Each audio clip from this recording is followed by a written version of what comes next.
Hello guys, সবাইকে শুভ নববর্ষ। আজকের দিনটা সকালবেলায় স্নান করে পুজো দিয়ে দিয়েছি, তো সেটাই এখন তোমাদের সঙ্গে শেয়ার করব। এই যে আমার পুজো দেওয়া পুরো কমপ্লিট হয়ে গেছে।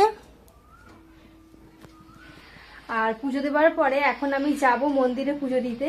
তার আগে আমি বাড়ির পুজোটা তোমাদের সঙ্গে শেয়ার করে দিচ্ছি। এই যে এখানে সব পুজো দেওয়া হয়ে গেছে, বজরংবলীকে পুজো দিয়ে দিয়েছি। আর এখানে পুজোর সব জিনিস গুছিয়ে নিয়েছি। এবার তোমাদেরকে দেখা হবে তুলসী মঞ্চে পুজো দিয়েছি। তো আমাদের তুলসী মঞ্চে ভাড়া বেঁধে পুজো করে, তো কালকে বেঁধেছিলাম, তো আজকে পুজো দিয়ে সেটা শেয়ার করবো। চলো, দেখো কতটা সুন্দর লাগছে দেখতে। ওয়াও! আর কেমন হয়েছে অবশ্যই জানাবে। আর রেডি হয়ে নিয়ে যাব মন্দিরে পুজো দিতে। গিয়ে তারপর তোমাদের মন্দিরের ব্লগ শেয়ার করব। আমি কোথায় যাচ্ছি, কোন মন্দিরে গিয়ে পুজো দিচ্ছি, আর আজকের দিনে কে কে পুজো দিচ্ছ, কোথায় ঘুরতে যাচ্ছ, কিভাবে সময় কাটাচ্ছ, অবশ্যই কমেন্ট করে জানাবে।